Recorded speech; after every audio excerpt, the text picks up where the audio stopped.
Let's talk about spark moments. I refer to this in a lot of different types of presentations because they're the genuine moments when something is triggered or something happens that allows you to either sneak in or get a foothold. And ultimately, a lot of people have no idea what I'm talking about. Spark moments are essentially your cue to understand that a company is either about to go on a hiring spree or is in the middle of one but hasn't published anything yet. It is, how do you solve for good timing? So when companies announce they have a new round of funding, they've just expanded into a new market, they've opened up a new office, they've won a massive government contract, they've released new patents that are now approved, like something big has happened. It is your indicator that if something good for the business has happened that creates a lot of money coming in, there's a high likelihood they're probably going to start hiring for additional roles. And that's your chance to get in while there's less competition and less people throwing their resumes at hiring managers. So there's lots of different ways to recognize the types and categories of spark moments. There's stuff that you can see internally and externally. So I'm just going to quickly open up the resource. It's more just for your own understanding, but you can certainly take a look at the different examples of startups. And so there's big milestones as far as growth. So things that indicate a big business milestone. There's events. So if somebody is hosting an event or they're attending or the CEO's giving a big keynote speech or they've been accepted to some type of startup competition or they've gotten an award, then excellent. That's a chance to reach out.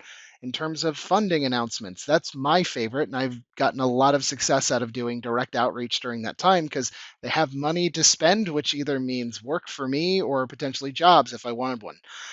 Partnerships. If a company is indicating that they're getting lots and lots of new partners, it means they're growing. And so it's a good chance to say, hey, looks like you guys are kicking butt over there. I never say that, kicking ass.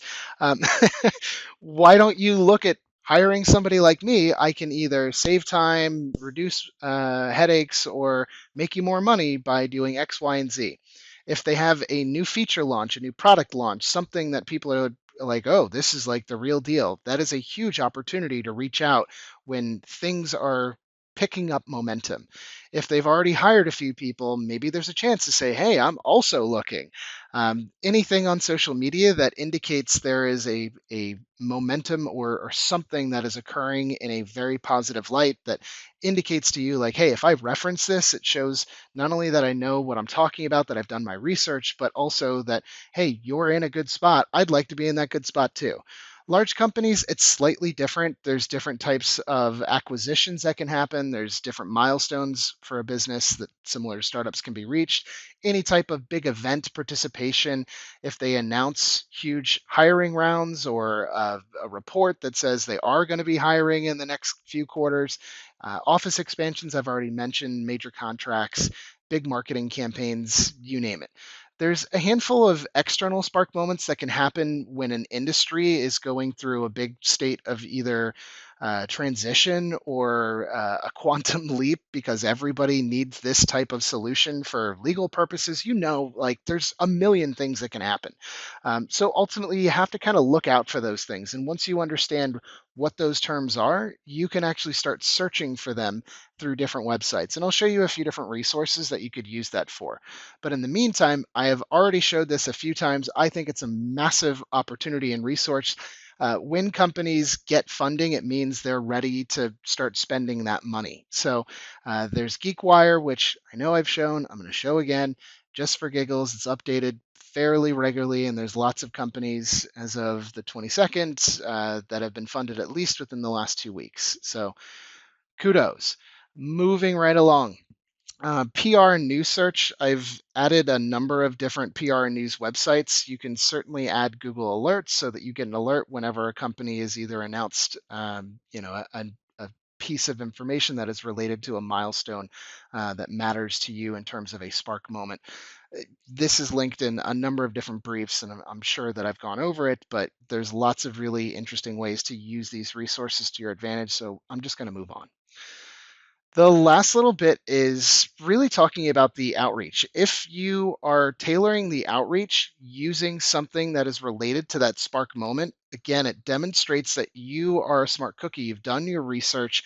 You are definitely set apart.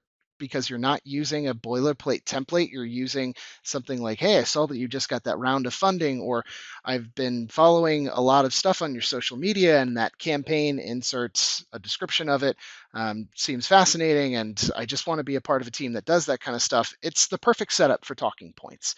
So if you show that you actually care and you've done the research, you stand out exponentially better than anybody else. This is a trick that I've used multiple times in years past to get my initial foot in the door and meet with founders. It doesn't always work with larger companies because, of course, they already have most of the departments that are there.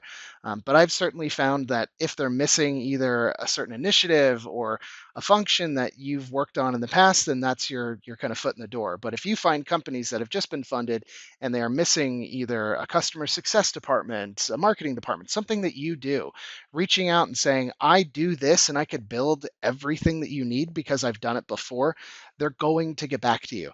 So watch this quick video. It basically is just talking to those points, but I think it's quite interesting, and it's a methodology that I've used in the past myself.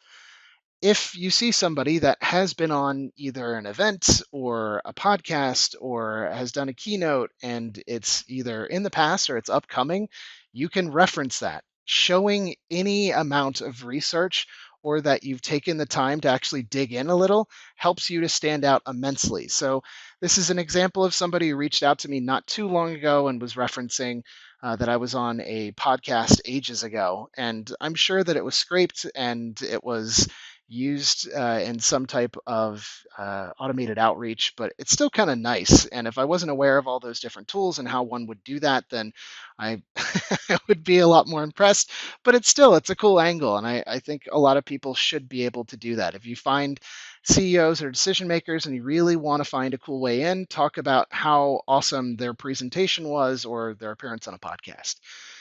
In terms of finding and searching for spark moments, I'm not going to sit here and run through every possible scenario because that would take an entire course in and of itself.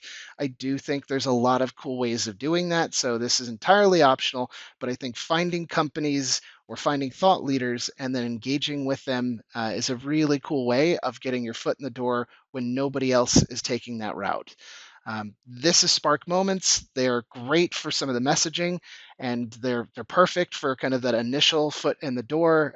But I'm going to move on from this, and yeah, check out those resources when you get a chance.